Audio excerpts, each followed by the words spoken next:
Hello, people. Welcome once again to Sports Banter and More Sports with Jesse. It's nice to have you. Good afternoon, good morning, good evening, wherever you're watching me from across the world. It's a teary UK today. There's rain, rain still blasting down. But it's all right. It's all good. There's no football. There's no light football. I mean club football. But we have internationals going on, and then we also have international football is going on, and then the transfer window is open from the 1st of June to the 10th of June. Then we have the Club World Cup, which, by the way, have you heard? It's a $1 billion, money that's going to be shared out, and also that, and then once that is done, I think on the later in June, then we're gonna have the window open again, and then the window will be open till August, and then yeah, we can sign. So it's opening up now. I know you've been there, checking who is my club signing, when are they arriving, how is my squad going to look like next, next league period.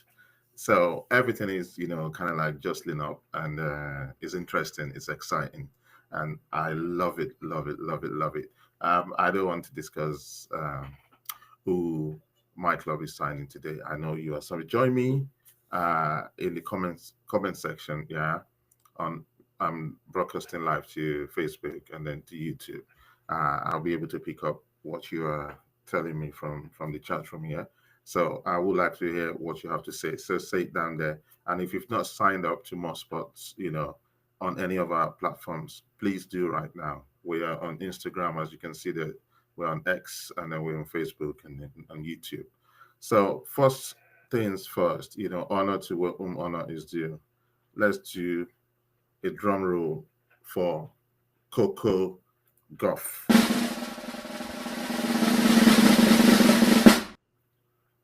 So Coco Goff has just won the French Opens. As I was preparing my notes, to come on to this show, she's actually overturned, uh, she was losing to Sabalenka. No, she was losing to Ariana Sabalenka, yeah, and then she turned it around and she's won it. You know, oh God, this is good news. I'm really happy for her. This is going to be her second Grand Slam. So she fought back and to beat what number one. So if you have to beat the what number one, then you're really, really good. So that's announcing yourself as a new number one. So she won 6-7, 6-2, 6-4, and she's got victory after it turns, battle, so they are the two leading players, and so it was testy. Coco Gauff won this Grand Slam. Is the second, right? She won the first one in 2023. So 2025, she's added another one, and she's capitalized on huge mistakes that has been made by Sabalenka. And yeah, 21 years old, two Grand Slams under her belt. What else do you need? So again, we're gonna send her some clapping. So a lot of clapping for the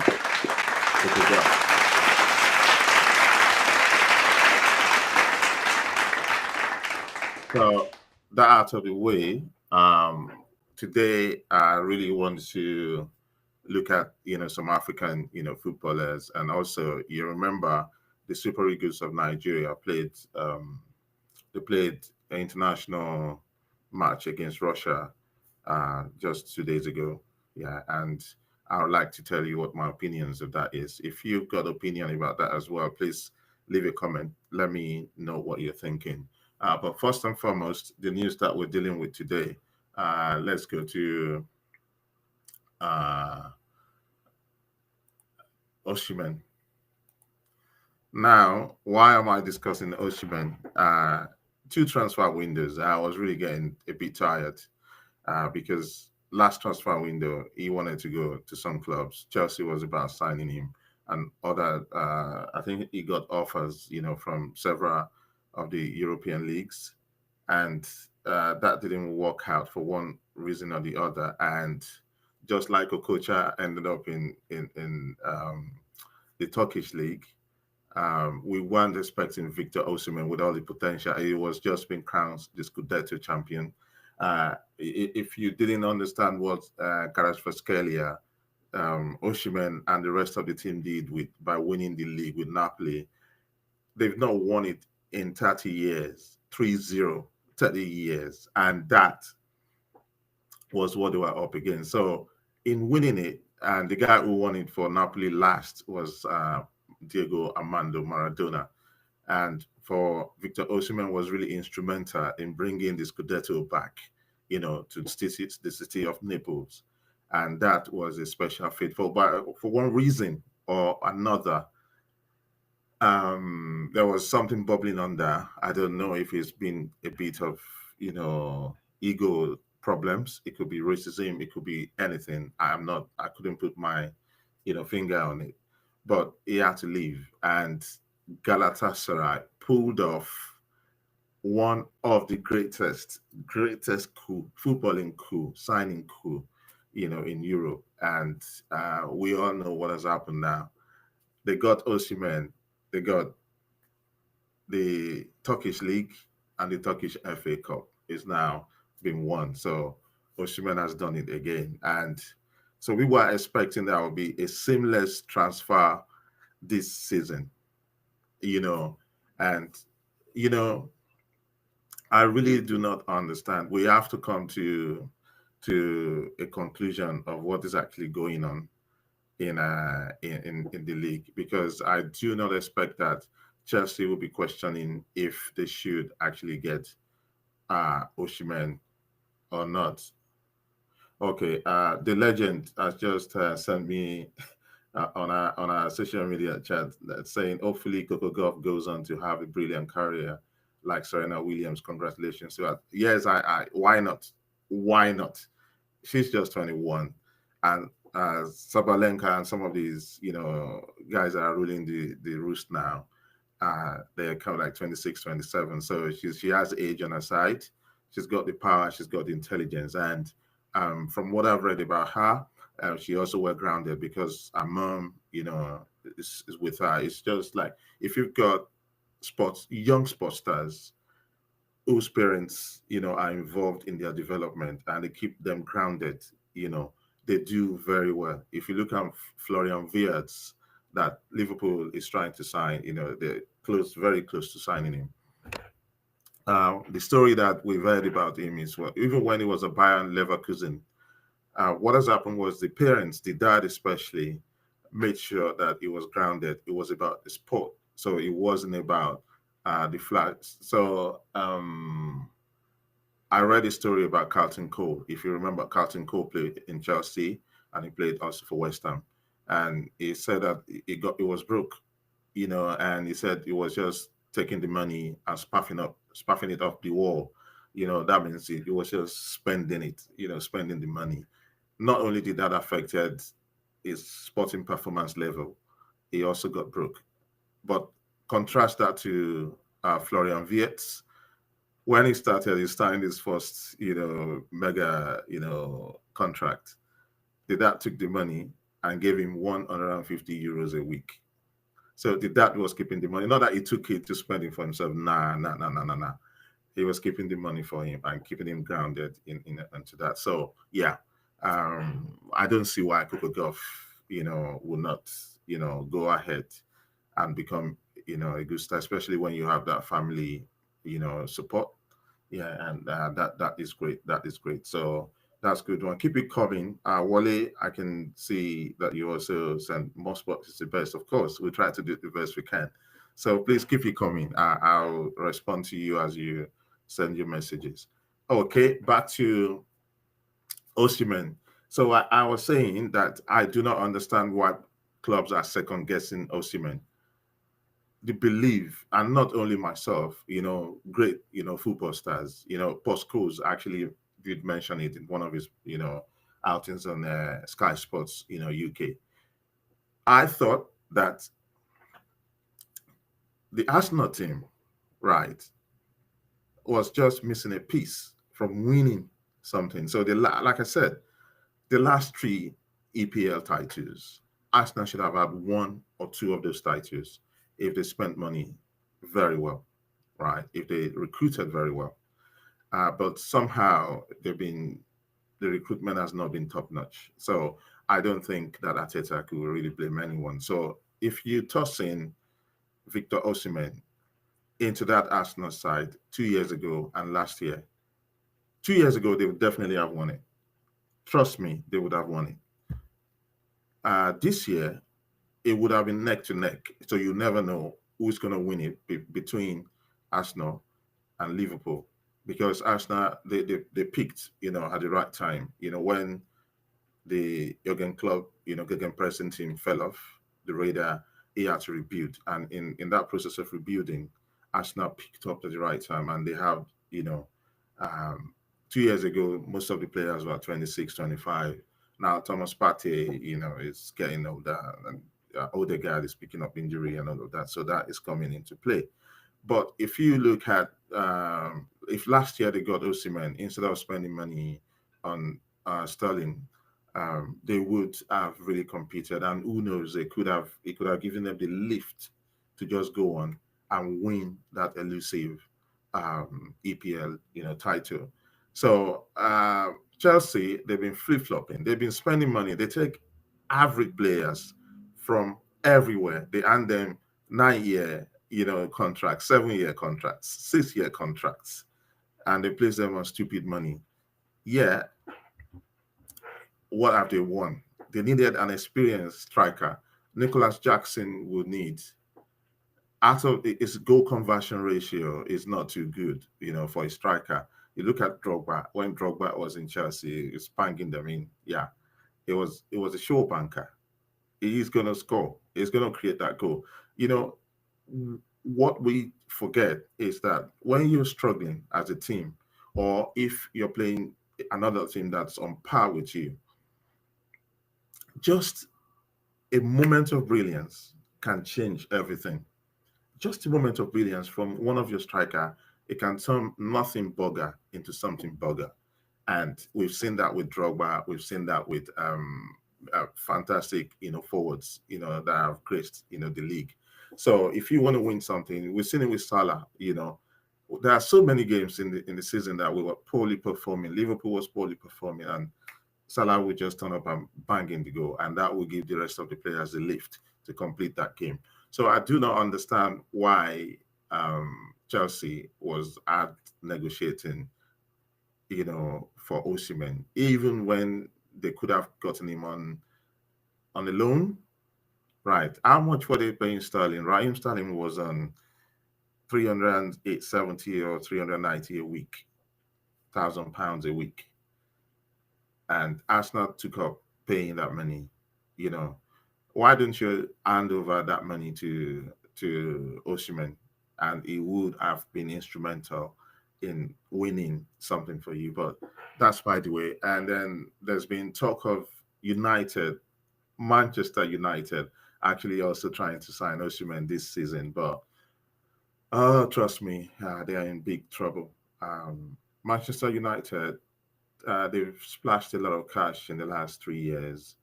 They really spent a lot of money. So if you look at the um, net spend of the top 10 clubs in the big five European teams that I shared last week, they are number two. So I think number one or number two. So yeah, they've not really managed, what they've got. So this season, I don't think they can afford.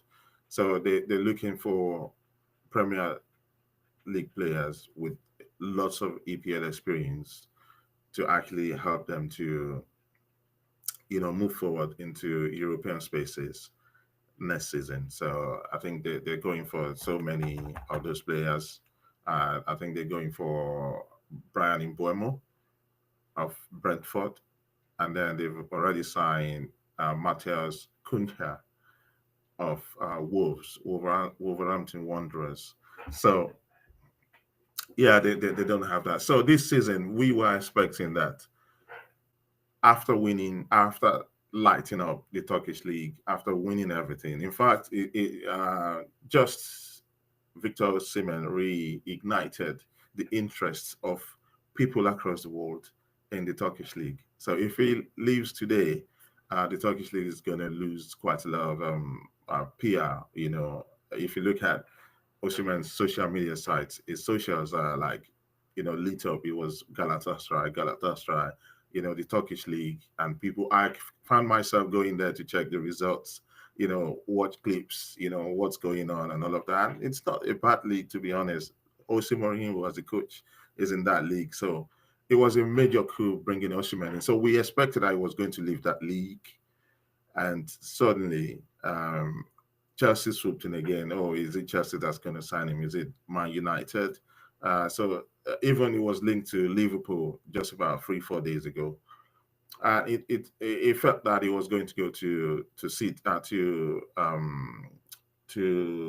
the Bridge, Chelsea Football Club, but now he was offered a contract by Al Hilal. Akilal, I know there's a clicking sound if you want to call it right, Akilal. You know, um, it was a massive one. So there's been two schools of thought, and the schools of thought were okay. Why is a player in his prime? Okay, I've got another message, and that's from Wale saying, I agree 100% with you. Arsenal should have won at least one of the last three EPL titles. The whole world knows Arsenal needs a striker, but only Arsenal is not aware. Yeah, spot on, doctor. I mean, come on now. Everybody knew that. Yeah, so shame on Ateta and the Arsenal board. Toyib says a lovely background. So, yeah, we try. So you can see more spots, our branding and all of that. So, back to Oshiban. Keep the comments coming. I really want to react to a lot of comments. Today. We're gonna take it easy. It's off season. Let's take things easy. England is playing. They're playing Andorra, and they've only just managed to score one goal in the last 58 minutes. And by who? The usual suspect, Harry Kane. Yeah, I don't blame the players. They've just had, a massive season, and they need to rest. They need to go on holidays, see family, and all of that. And then they get dragged to all of this, for World Cup qualifiers and all of this international games. So I wonder how they do it because, yeah, they probably because they're young. Anyway, it's 1-0. England won, Andorra nil. So we expect that England's going to beat them anyhow. So back to Osimhen. So last year, when he went to the Turkish league, a lot of us, he had offers from, is it Al Hilal or Al Nasser? And we wanted him to go over to Saudi. In fact, what's the name of this player now that was playing for Brentford? Tony, yeah. When Osimhen decided not to go, that was when they got Tony in. And Tony he went there on about $400,000 a week. Yeah, that was how big that contract was.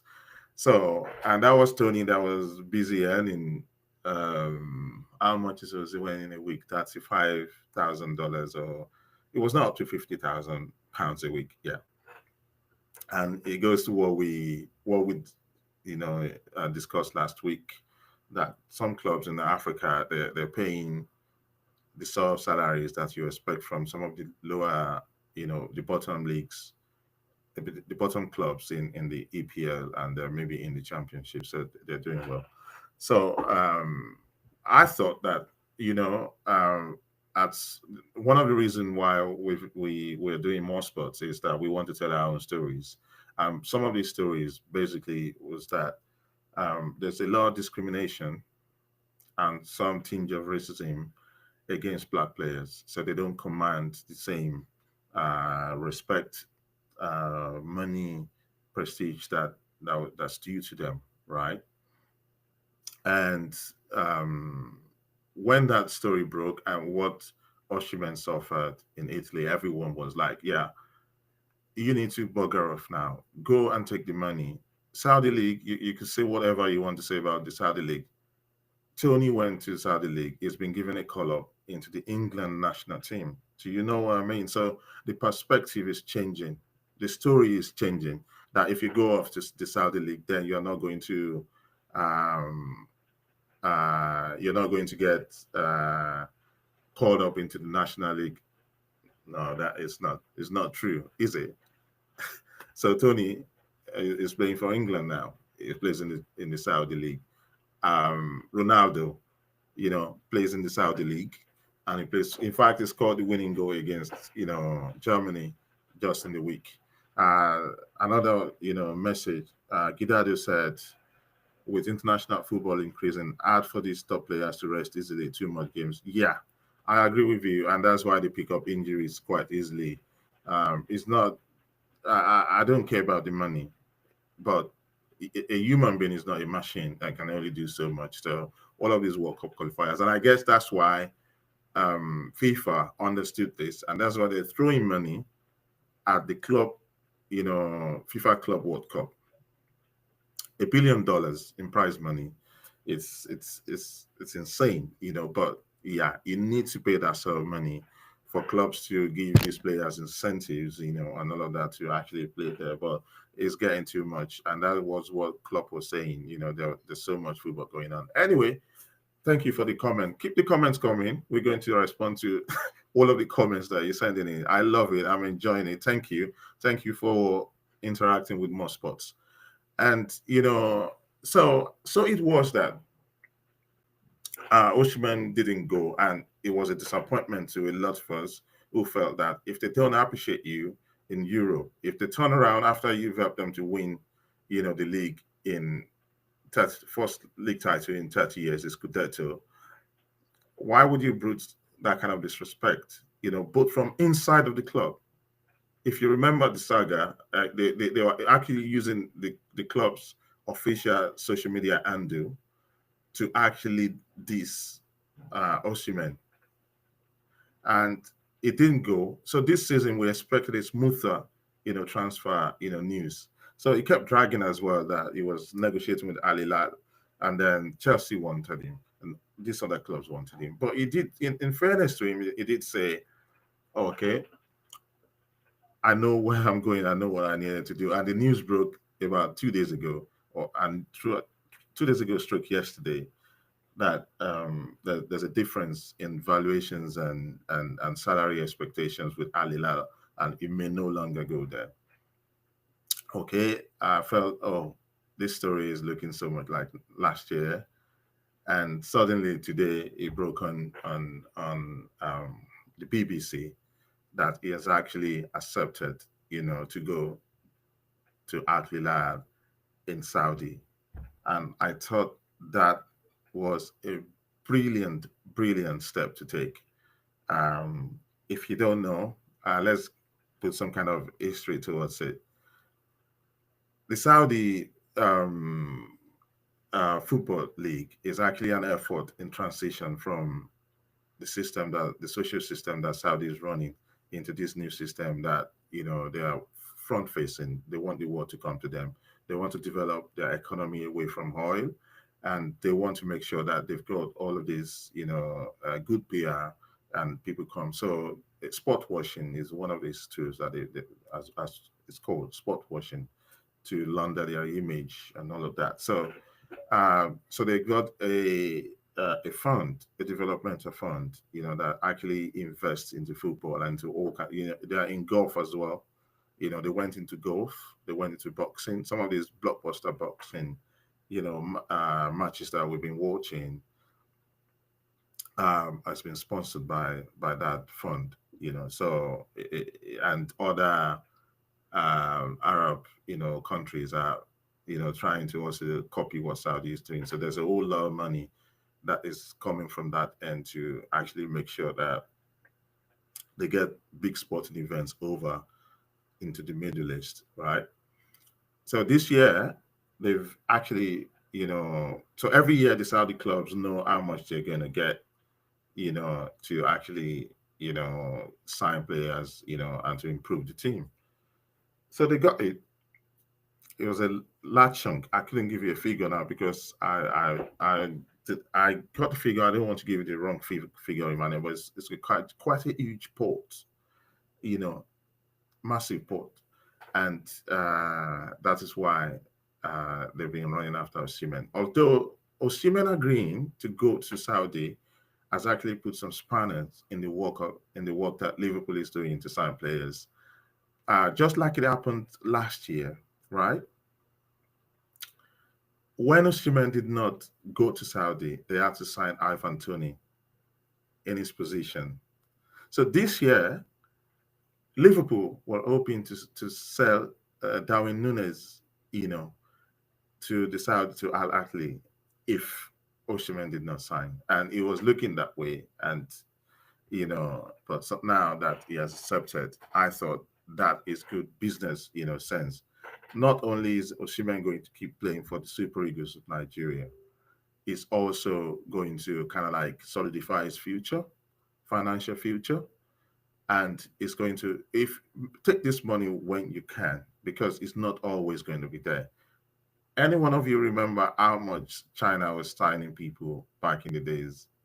They were paying they were paying 600,000 a week, 400,000 a week. And I did say at that point in time, if you're a player that's playing in Europe and you've won something, it's a no-brainer. Go there, spend 2, 3 years, come back. Don't sign yourself into this long contract. And quite a lot of players, when they took the money and they still came back, to the European leagues, So it's always better that way to have some money with you, secure your future, and know that you're not going to beg when you're 70 or 60. You're not going to become a financial project for somebody else and you can hold your own. It's always good for African players. That's my point of view. But if you are young and you still need to make a name and become a household name, stay in the European League, make that name, but capitalize on that name when you need to take the money and then sort out your future. So let's go into the details of what this agreement is. It's worth 30 million euros a year, and it's signed 4 year, according to reports. Sky Italy, I've given this report. So it's a 4 year. So that means within 4 year period, it's going to go on with 120 million euros. By any standards, that is a good amount of money. You remember Samuel Eto'o went to Russia when Russia was also trying to do sport washing, and he was on 65 million. I think was it. I couldn't remember. Was it? It was an enormous, outrageous amount of salary that he got in there, and that was the money that he's retiring on now. He doesn't have to sweat for anything. So it's the same thing now. So 120 million euros. That's several billions of naira. And they're also going to have additional bonuses. It's going to have image rights. And the good thing about this money is if you're earning 30 million a year in the UK, you have to pay to the taxman 40% minimum. 40% of that goes to the taxman. So if you're earning, let's say it's 444, so you take 12 out of this 30 million is going to pay 12 million in taxes. And that is why the amount of money people get in the UK, when you look at the salary differentials, if you earn some money in the tax code in Spain is kind of like slightly lower. Same in Italy is a bit lower as well. But in the UK it's terrible. They're going to place you on that high rate of tax, and then you're going to pay all of that money. So now, how much did they sign him for? They signed him for 70 million euros, although Napoli was looking for 75 million euros, but there's no difference, in that. So it just goes to inform you that Osimhen is in form and is in demand. So that is what we're saying there. So let's break this amount down, for you to understand what 30 million euros annual salary is. It's not paying tax on it. This is money as you get it per minute. Every minute, whether it plays or not, is getting 57.08 euros every minute. So if you set your clock from when this contract, carries on, every time it ticks 60 seconds, 58 euros. And per hour, every 1 hour, it gets 3,425 euros per day. It gets every day he sleeps and wakes up, it gets 82,192 euros per month. What is that per month? In 60-day cycle, no, 30-day cycle, this guy pockets 2.5 million euros. Do the maths. It's mind-boggling, the amount of money that's in Saudi. It's not sustainable. Um, but they have a 10-year plan, and they're going to spend this money for a period of 10 years. And, that is going to be, if that is not going to repeat itself. So whenever you can get onto the Saudi train, take your money, and then you can always come back to the European leagues. And if they're going to disrespect you and they don't want you, for whatever, because of your skin color or that, nobody fights with money. Do you know what I mean?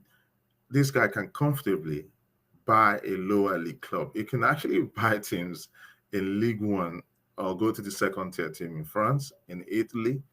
It could probably go and buy Como and say, okay, I'm going to be, I'm going to play, So I'm, just these are mind-boggling figures. So that is what Osimhen is said to earn. So good luck to him. Good luck to him.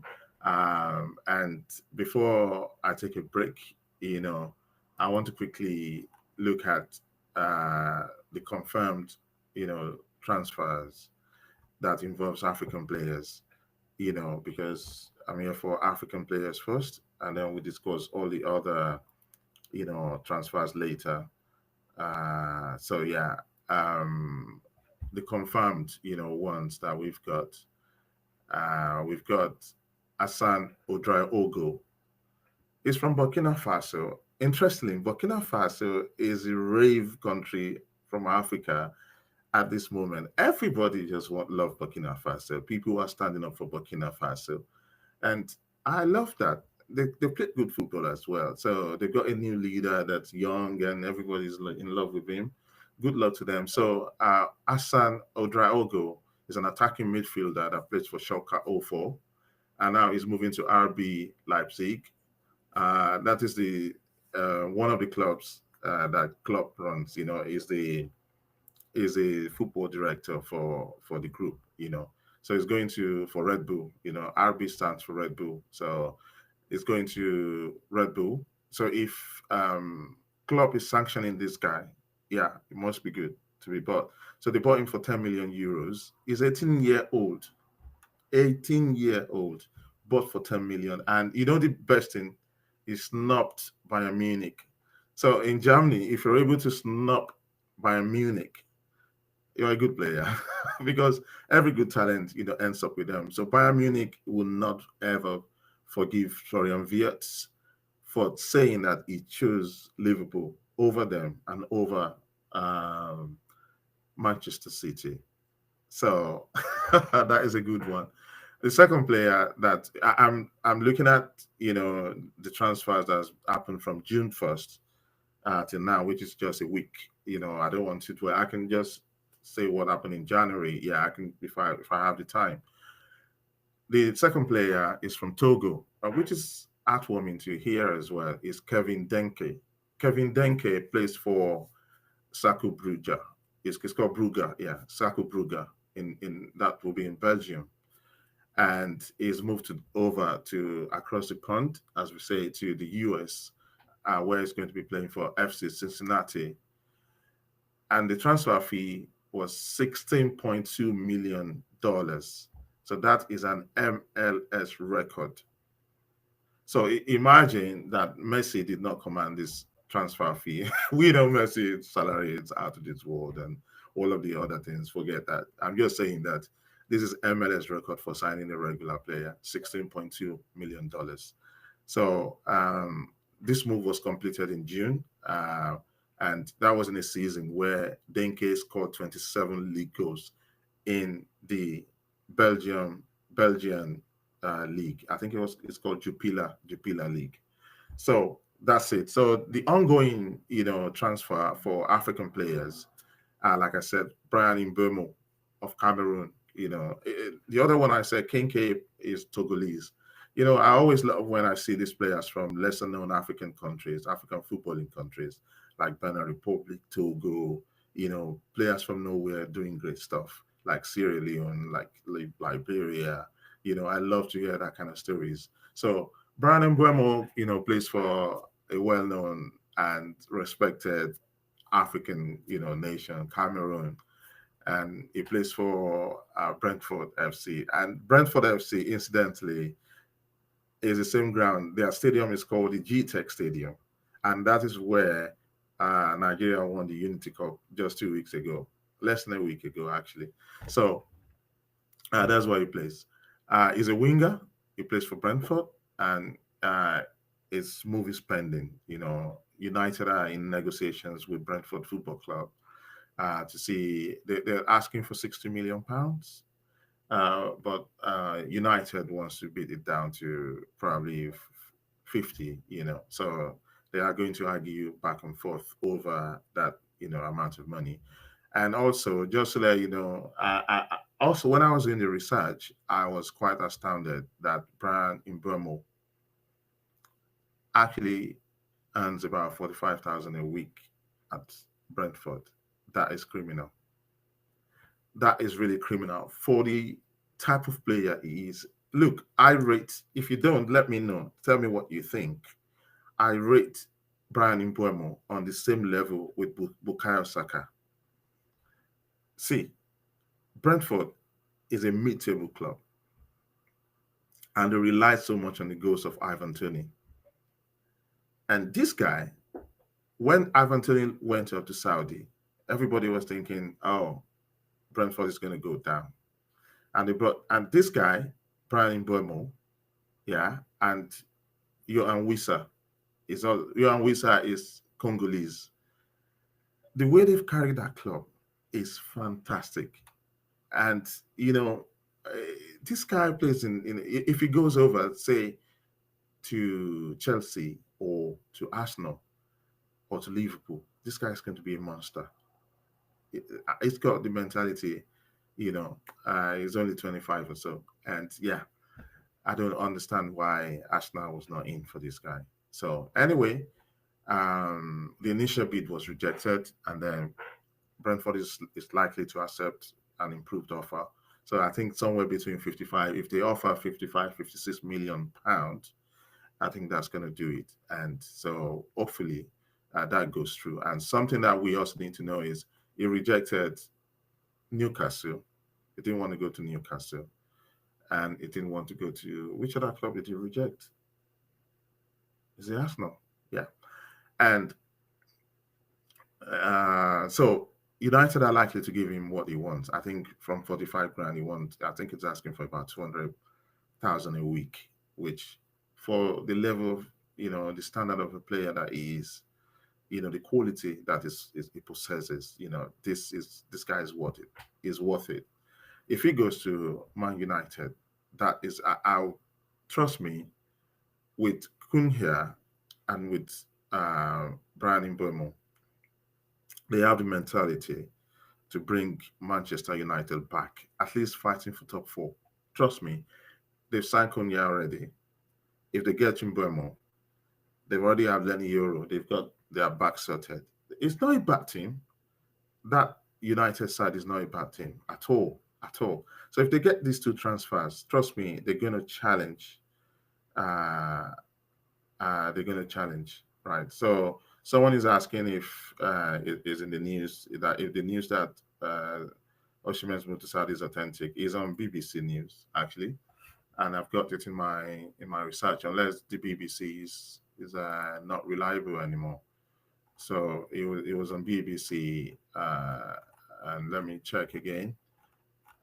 Because I will not come in here and say things to you that I've not confirmed unless the source is not. So it's on Sky Sports. So if you go to Facebook's Sky Sports page, 6 hours ago, Victor Osimhen has accepted Al Hilal contract offer, according to Sky Italy, and is on video. So yeah, the lady in the red, red dress is saying it. So yeah, you can confirm that. So on more sports, we do our research. That's one thing we're we pride ourselves on. Anyways, so I was talking about keep the questions coming. I really love it, and then we can talk about it. Anyway, so that's Brandon Buemo. Hopefully, he goes over to Manchester United, and if Arsenal is not careful, if they don't get to sign the players they need to sign, Man United is coming back with vehemence, with vengeance, next season.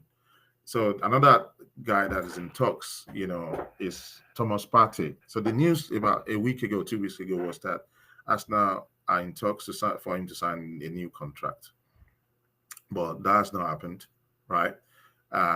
So we don't know what Arsenal is doing actually. So we hear that is in talk with many clubs. One of the clubs is Barcelona. Um, so and he's on a free. That's the beauty of it. You can sign. So he's out of contract in June 2025. So end of this month is out of contract. So if Arsenal does not sign him, they believe that they've signed Zubimendi, and we've heard that Zubimendi has come out and said nothing has been agreed yet.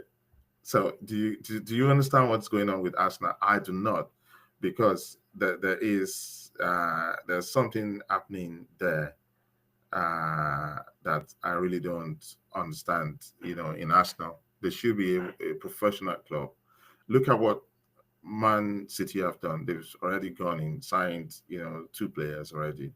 Liverpool is about wrapping up two more players in addition to the one they've signed. So Arsenal, what are you doing? Please do what you need to do. We need this, next season to be really competitive. So the next player that I'm number three player that I'm going to share before I go on break is Faisal Salem. Faisal Salem. So Faisal Salem plays in Tanzania, specifically Zanzibar. He plays for Azam FC. He's a midfielder and is linked with Mamelodi Sundowns. So if you remember last Sunday, we actually did a special series on the African Champions League that Mamelodi played in. Unfortunately, they lost. So they lost to Pyramid FC. So yeah, Mamelodi Sundowns are seeking early signings ahead of the 2025 FIFA Club World Cup. Uh, so Salom is one of the players that they want to sign. Like I said, if you do well, you get a lot of money, just by participating in that Club World Cup. FIFA is financing it really good. So yeah, that is what we're gonna do. So when we come back, we will talk about what happened in Russia 2 days ago. So I want you to keep the comments coming. I'm enjoying it, and then see you at the other side.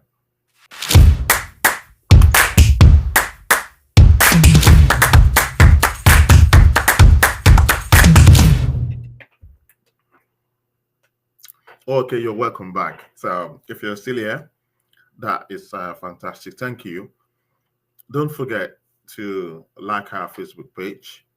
Don't also forget to subscribe to our YouTube channel. We're also on Instagram. We're on X as well. So yeah, connect with us. We're serving up hot stuff, and we want you to be on the journey with us. Thank you for being here. Anyway, okay, let's quickly go to. I saw the game. I saw the game in Unity Cup that we actually covered. So our roving maestro reporter, Dr. Wale Opatola, was actually on ground to cover all aspects of the Unity Cup. If you head over to our YouTube page, you see that even the metrics are outstanding. A lot of people are watching us from all over the world. So he's done a sterling job. Kudos to him. I saw the games, and I felt that okay. My initial, and then I saw what happened in Russia as well. So my initial reaction to that is that I like what Eric Shell is doing, but there are still old problems that we've got with the Eagles.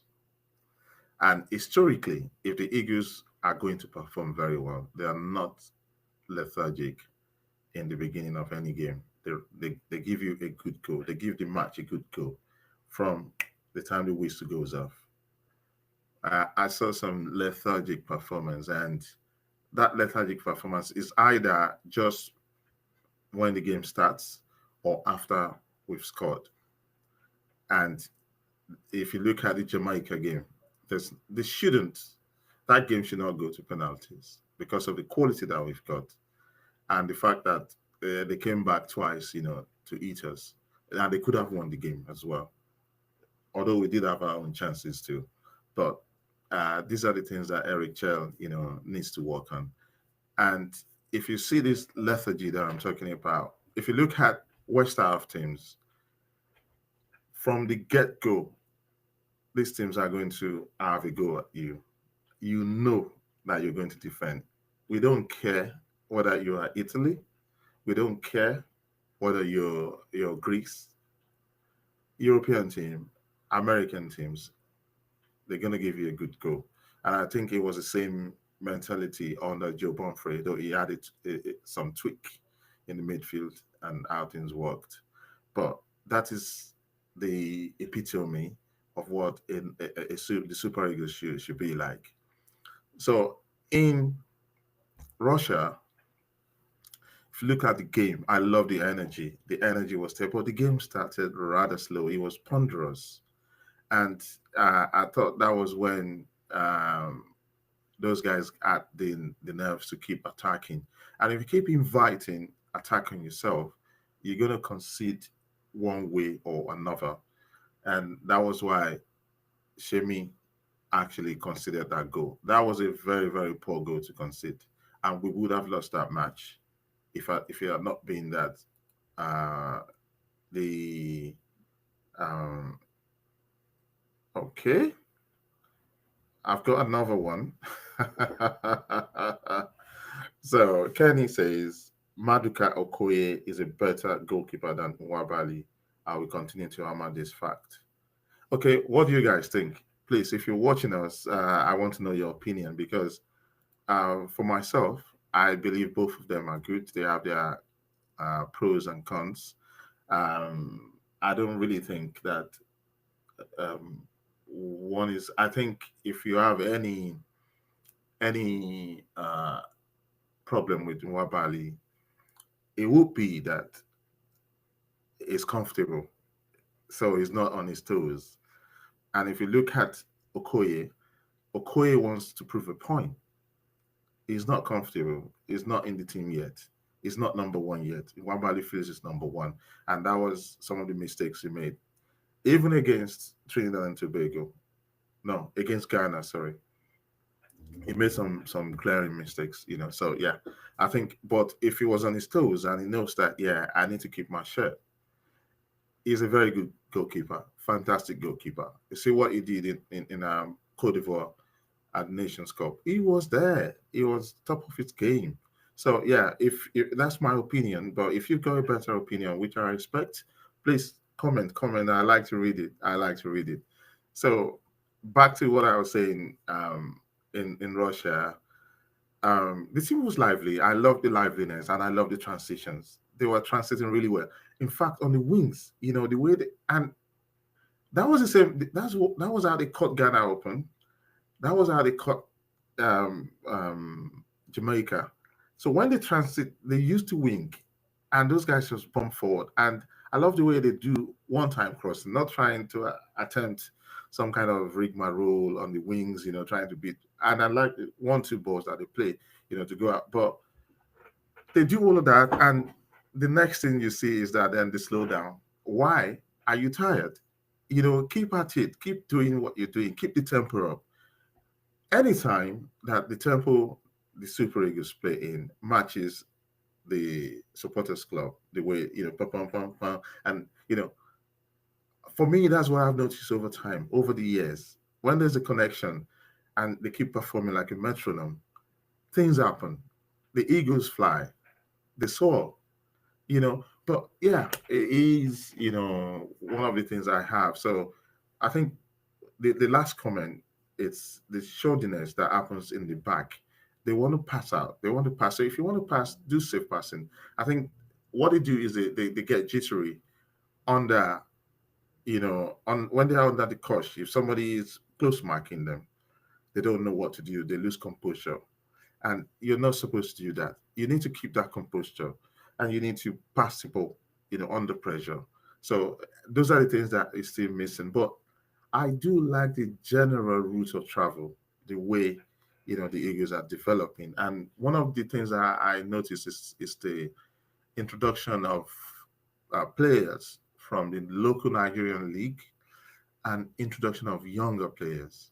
So it's not that the established players have been given, um, have been given a permanent role, to do as they want. And so I do like that about the team. So I think it was Kenny who brought my attention to one of the outstanding, defenders who was only last year got his move to Europe and is playing with his mentors now. So basically, let me just to round up. Let me just the top emerging Super Eagles talents, to 2025 that I've seen, and I feel that the Eagles are being rejuvenated. If Eric Chell is not going to go to a tournament and ditch these boys, no, I think we need to have the homegrown Eagles in the team. They provide the spiritual connection. They provide, that social connection, with the people, the culture, everything is in there. I'm not saying those who are gonna they're there, but people want to see their local heroes. I remember back in the days when I was growing up, when I saw Fataya Tere, playing on the 17 World Cup, I felt really proud because I've seen him on my street. He was playing. I think one of them was playing for IPWA that trains near where I lived. So it is fantastic seeing your local heroes, and it is a good thing to know that players who are playing in Nigeria can actually make the team and they can go on and be stars, Eagle stars. So we need to bring that back. So let me just say five players that, is a five, yeah, six players. Chris Santos Uche is 22. Is replaced for, though this one plays for, is a midfielder from Getafe, he scored the decisive penalty in his, debut match against Jamaica. He showcases composure under pressure, you know. So his club progress, is had a rapid rise from Spain's top tier to La Liga within a year. So he's one that we need to keep an eye on and keep an eye on his career. The next one is Anthony Junior Dennis, 20. He's a midfielder. His first national call-up was in early 2025. He's not featured in the Nigerian U teams under 20, under 17, U20, U20, 23. He's not done that, but he's got a straight call-up into the senior league. So he has the selection, underscores his exceptional talent and potential. So we've got Leslie Ugochukwu is also 20. He's a defensive midfielder and he plays for Chelsea Football Club, though he's on loan at Southampton FC. Yeah, he's gaining valuable Premier League experience, at Southampton, and he's seen as a future anchor of the Nigeria's midfield. I like that we are unearthing, these, new talents, new talents coming through represents pressure on the old guard and we can push, new guys, So we have Daniel Gaga. He's just 17 and he was named among the top 60 young footballers globally in 2024. So he started as a long-term asset for the Super Eagles, depending on how his developmental phase, goes. What I do like that is being involved in one way or another, to see how the setup works and what he needs to do, who he needs to model his game, after. Excuse me. So, this is good. It's good for the Eagles. And then we have Papa Daniel, he's 23. He's a midfielder for Niger Tornadoes in Nigeria. That's what I'm saying. Kudos to Papa Daniel. Um, a standout performer in the Nigerian Professional Football League. It provides depth and creativity in the midfield. So, and then we have Jerome Ako. He's 25. He's a bit advanced in age. He's known for physicality and goal scoring prowess. So, yeah. So these are some next gen, super eagles. So, like I said, it's international football, and we see these things, and we should discuss them. We should be positive about how some of these things are going, how the progress of a lot of these guys. So I do hope that more African players are going to be signed in this transfer window, and that the ones that have been signed are going to move to the next level. And also that the Nigerian and the African football league generally keeps progressing.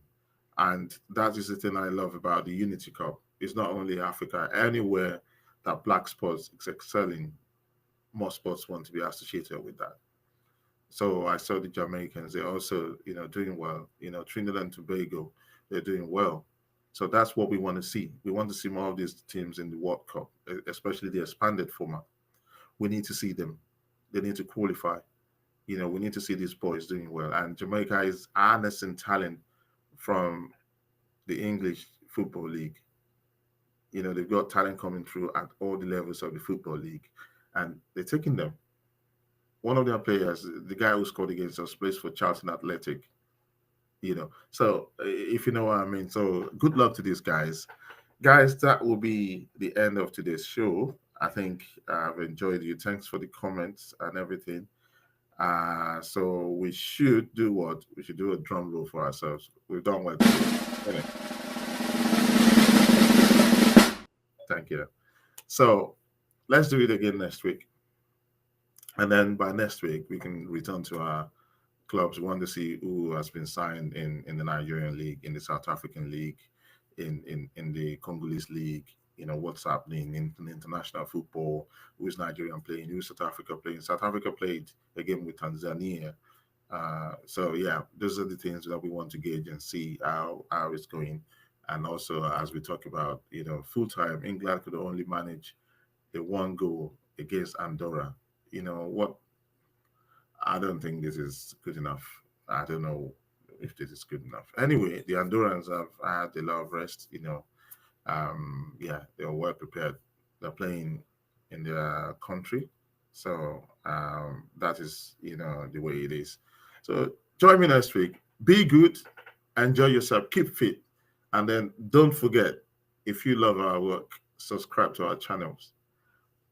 We're on Facebook, we're on X, we're on Instagram, and we're on YouTube. And guys, we're moving forward. We've been, we're moving forward. And there's a whole lot of, production that's about to drop and that you need to see and know about. So enjoy your day. See you later. Bye.